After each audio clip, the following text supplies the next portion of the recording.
Hello and welcome to Jekyll Geek's RPG Realm. I'm Jekyll Geek and this is my RPG Realm. In a previous video, I was stating that one of the new characters would be Haze, which is a Hexbinder. I'm not sure if Hexbinder is coming out in the new Kickstarter book, but I do know that you can get it here on the NimbleRPG.com website for about $6, and I did buy this PDF on the site normally, so I'm going to hopefully be allowed to use this character in my solo RPGs. Well, solo RPG online stuff. But having one character, especially a character that's supposed to be sort of a squishy spellcaster, is not a very easy thing to, or very wise thing to do. So I'm going to have her bring along her friend Charlotte, who you may know from previous adventures. But I've updated Charlotte's PD character sheet because the old version of character sheets were a bit wonky and did not have their stuff updated normally. But fortunately, the people at Nimble RPG have updated it, and the PDFs and character sheets work a whole lot better.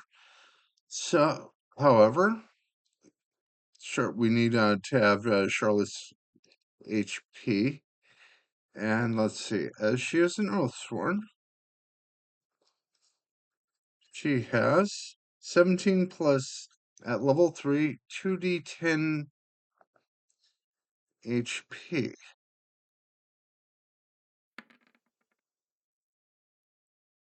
So that'd be 7 plus 11.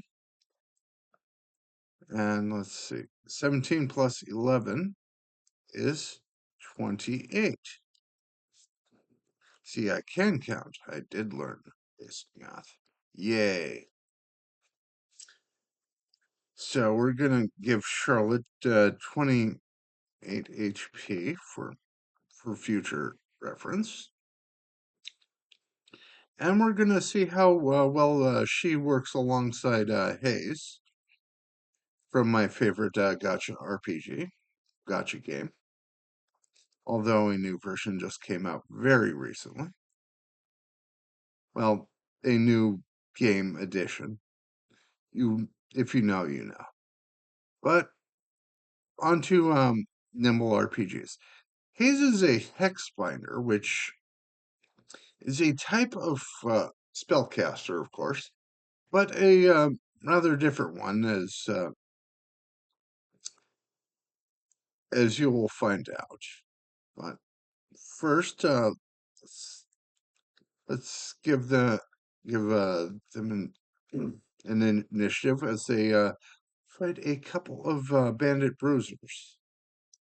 Both of them just have basic 0 modifiers to the initiative. So I'm going to go for Haze first. 10, so she gets 2 actions. And Charlotte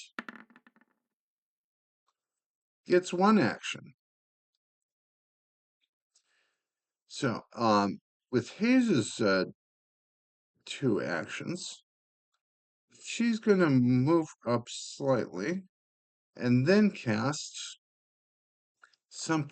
one of her spells, Misery, which is a level 1. But she can do something since I put her at level 2. Is she can, with Humble, she can cast it for 1 less mana if she is within 4, which she is. And she will do such. Doing 7 plus, I think that 7, okay, so total of 9 to this guy. and giving, actually, no, he has medium armor, so it's just a total of 7. And giving him what is known as the uh, frenzied action, which is target must nearest random creature.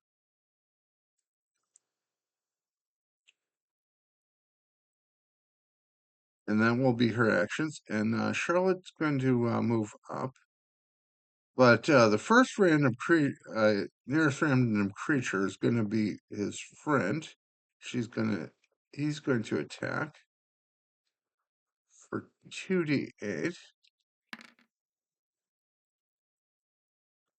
for doing 3 damage. But his friend is unperturbed and goes to attack Charlotte. And I'm going to have Charlotte defend. And she got some rusty mail.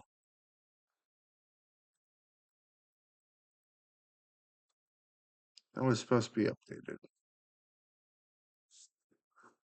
So, yeah, rusty. Yeah, she was supposed to get rusty plate, so.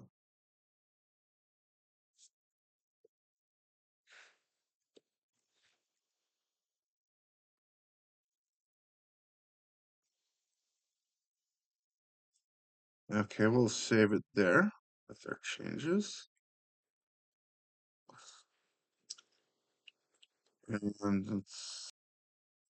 And now back to the game. Okay, we'll have the bruiser roll as damage, which is 2d8 plus 4.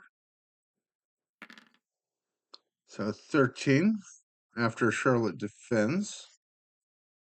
That is a minus 3 damage.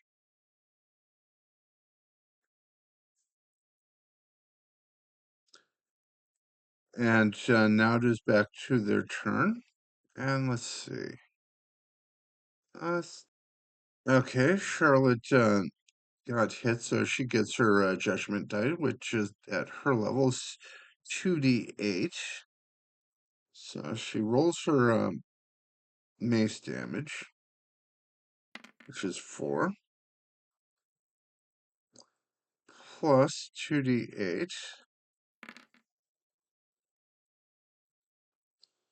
Ooh, wait, no, that doesn't. Judgment, I don't think judgment die crits, so she does a total of 16 damage to this bruiser. And now Haze goes first to to attack her with the same thing she did last time. And since she is within 4 instead of 8, she casts it with no mana cost. And this time, instead of being frenzied, she will cast. See what? See the withered, withered. So as it counts with disadvantage.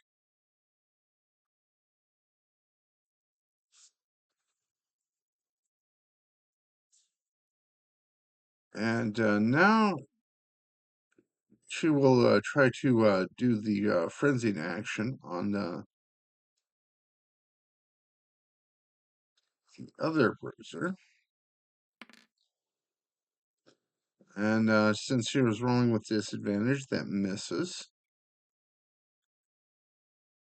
And that is her turn. So now, Bruiser X gonna roll with the disadvantage against Charlotte. And with let's so he has to roll another d8. So fortunately, That is an 8. So Charlotte just defends and takes that damage entirely.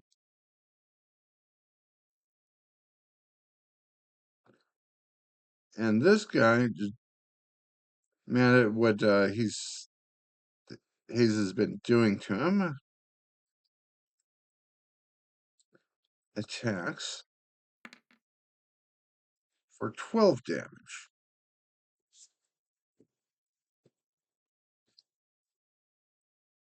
Okay, so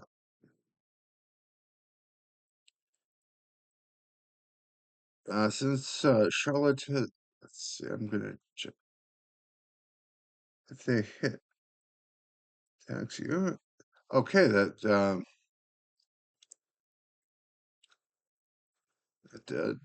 doesn't. Okay, so Charlotte can even roll her judgment die, even if she does not get the even if she takes the damage. So she's going to do that, but misses. Oh no!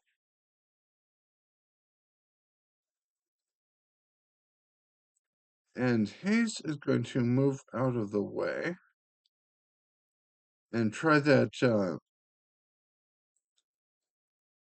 misery on this one up here, doing 2 points of damage. Yep, just one less than needed. But he's gonna try that. He's gonna try that again to see if she can finish him off. And crits, but that bruiser only has 1 HP, so it is dead, leaving Charlotte to defend against this guy.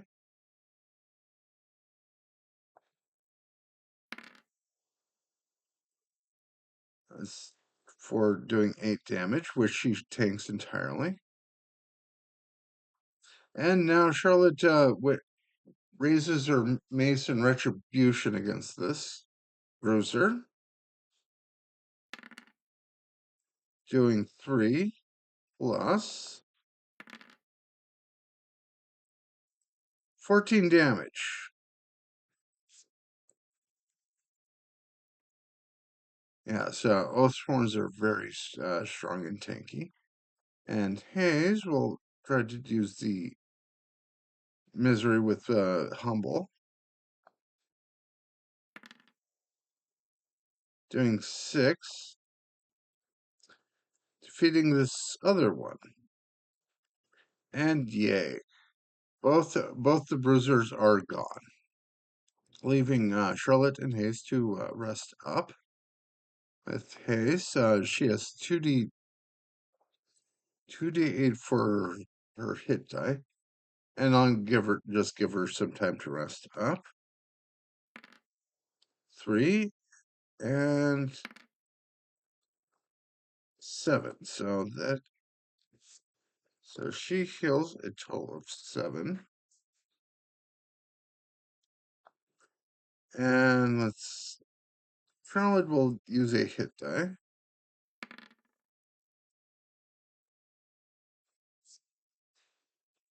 Bringing her up to full. So, Charlotte and Haze walk along their way to Weisholz to do whatever they are planning on doing on episode 17, if I include them and not Lauren and Scotty. But they come across the old wagon and a big, scary ogre zombie from those old catacombs that Tobin Rage and Murdoch had died in episode 6 of this solo play. And we see the ogre zombie's big old scary stats. He can attack twice with 1d8 1d4 plus 8. So,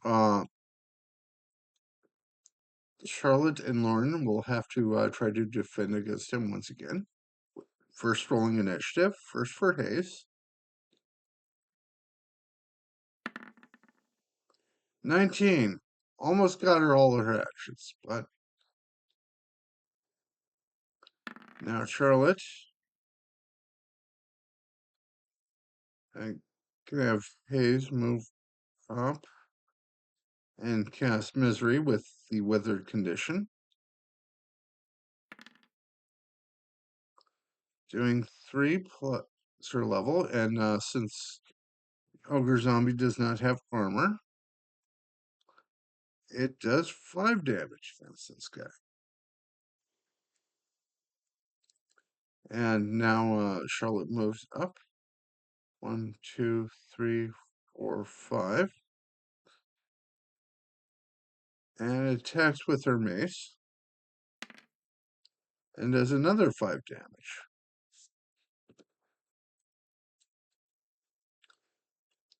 Let's see what this withered. First attack, so the ogre attacks with its big old club twice. That wither does not do anything, but it is 2 plus 8, so 10, which Charlotte tanks. But the ogre attacks once more. Ooh, it crits. Oh no. 7 plus 8.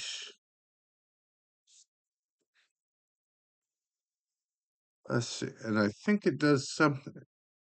On a crit, it is prone. And okay, let's check out prone. Prone movement costs twice as much and has disadvantage on attacks. Let's range.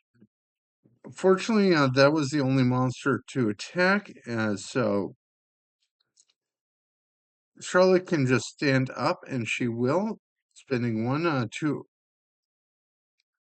attack, and 1 movement to defend, which she already did. 1 to stand up, and 1 to attack with her mace. See, plus her judgment die,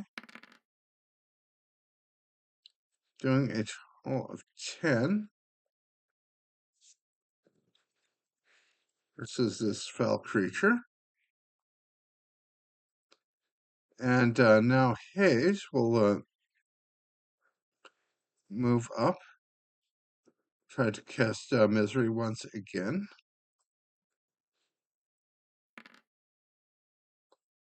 Doing another 8 damage to this creature with her curses. And we'll try to use her basic cantrip. Instant.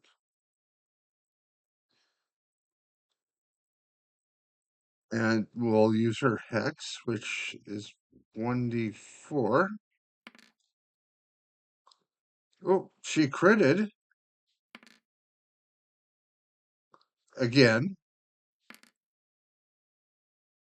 Doing 9 plus her level, which is 11. But now the ogre zombie gets to go. But it is withered, so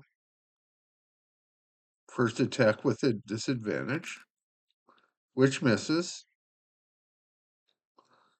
And hopefully Charlotte can take the other. Ooh, 12. 14. Fortunately, Charlotte has a big old armor class rating of 10. So she takes 4 damage. And has to stand up, being knocked down to the ground by a big old ogre zombie twice. But she shall strike with her mace. doing 5 Flusser Judgment die, uh, reducing this, since this is indebted as a special ability, when it is killed the first time, it is reduced to 1. So now it is Haze's turn, and she will cast her misery on it, hopefully finishing it off. And she does, allowing Haze and Charlotte a free passage to Weisholz, as they have been able to clear all the enemies along their way, even if Charlotte had to take 19 points of damage from that ogre zombie. And also, that was an interesting idea of how the Hexbinder works. I think I was doing this correctly, as it is a less of a damage-based enemy damage-based class and more of a debuffer, which has less mana. But if you do stuff like attack within half range or use 2 actions, you can reduce it. Use it. Thus, you can do stuff like misery every turn, which is very nice.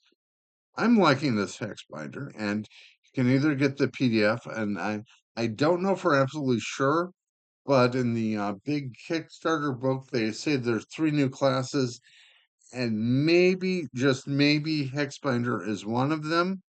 Don't quote me on this, but this could be, and if that is the case, I suggest picking up the new book if you have Nimble, and if you're watching this far, you're probably playing Nimble RPG, and I hope you found this video slightly educational and entertaining, and I hope you had a good rest of your day.